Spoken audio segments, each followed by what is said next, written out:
Hello and नमस्कार everyone. इस video में हम जानने आए हैं psoriasis in main and women कि मेन में और विमेन में सोरासिस कैसे इफेक्ट करता है और कैसे वो उनको ट्रीटमेंट की तरफ लेके जाता है और कैसे वो सोरासिस से डील करते हैं। ये मेरा पर्सनल एक्सपीरियंस है जो मैंने अपनी प्रैक्टिस में देखा है। तो कुछ चीज़ें हैं जो मेन में देखने को मिलती हैं और कुछ चीज़ें जो विमेन में देखने को मिलती हैं, हम वो डिस्कस करेंगे। सबसे पहले मैं मेन की बात करूँ तो सोरासिस जो है मेन में एक हार्मोन्स है जिसको हम टेस्टोस्टेरोन बोलते हैं और ये एक एंटी इन्फ्लेमेटरी हार्मोन होता है। अब ये हार्मोन कम होने की वजह से, क्योंकि सोरासिस पेशेंट में ये कम हो सकता है, कम होने की वजह से उनको फ्लेयर अप देखने को मिलता है, उनकी एग्रावेशन और रिलैप्स देखने को मिलते हैं। साथ ही साथ जो मेन के एरियाज होते हैं वो ज़्यादातर अफेक्टेड होते हैं नीज, एल्बोज, लोअर एब्डोमेन, बैक और साथ में लेग्स, मतलब बड़े मेजर एरिया को वो इफेक्ट करता है, बड़े बॉडी पार्ट्स को वो इफेक्ट करता है। मेन में क्योंकि स्ट्रेस बहुत है, फाइनेंशियल स्ट्रेस बहुत है, फैमिली का स्ट्रेस बहुत है, वर्क प्रेशर बहुत है, ये सारे कारणों से उनको फ्लेयर अप्स देखने पड़ते हैं, झेलने पड़ते हैं। इवन जो मेन पब्लिक डीलिंग में होते हैं, अपना डेली किसी से मिल रहे हैं, अपना बिजनेस कर रहे हैं, उनको ऑकवर्डनेस फील होती है इन फ्रंट ऑफ एनीबडी कि हम हाथ कैसे मिलाएं, हम उनके साथ डील कैसे करें, और इन सारे कारणों की वजह से उनका सोरासिस बढ़ता है।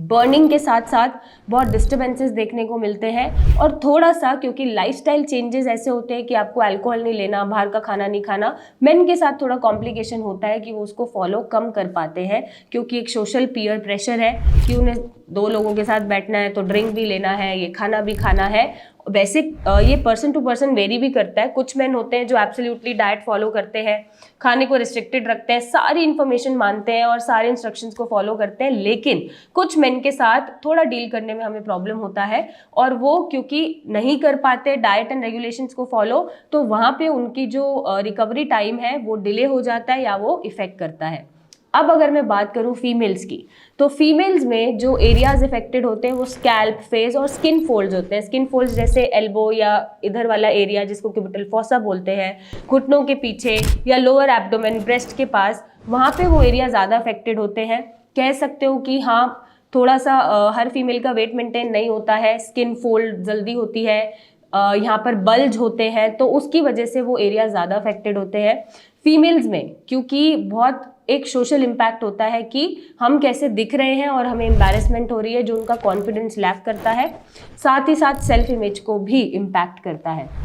बर्निंग, इचिंग बहुत ज़्यादा होती है। फीमेल्स की टॉलरेंस पावर थोड़ी कम होती है जिसकी वजह से वो पैनिक करते हैं या ओवर थिंक करते हैं या फिर टेंशन में ही रहते हैं, जिसकी वजह से वो अपने रिजल्ट्स को डिले करते हैं। अब फीमेल्स में हमें अर्ली ऑनसेट देखने को मिलता है। जब भी पहला पीरियड आ रहा है जिसको हम मिनार्की बोलते हैं, 11 साल, 12 साल, 13 साल की उम्र में, तब भी सोरासिस के फ्लेयर अप्स देखने को मिल सकते हैं।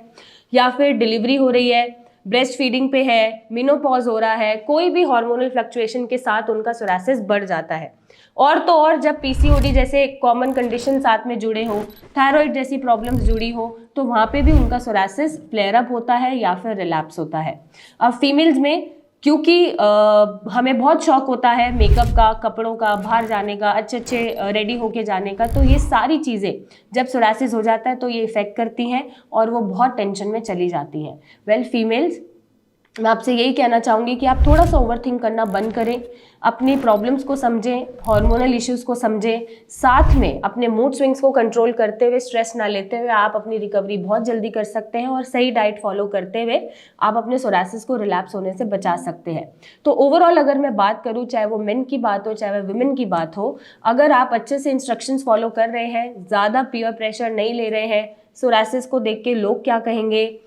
या ओवर थिंक नहीं कर रहे हैं, अच्छे से आप डाइट को फॉलो कर रहे हैं, ट्रीटमेंट अच्छा ले रहे हैं, तो डेफिनेटली आप अपने सोरासिस को बहुत जल्दी ठीक कर सकते हैं और उसे रिलैप्स होने से भी रोक सकते हैं। और अगर नहीं रोक पा रहे हैं तो नीचे दिए गए नंबर पे हमारी टीम से बात करें, मिलने आएँ और अपने सोरासिस को ख़त्म करें। Thank you and take care.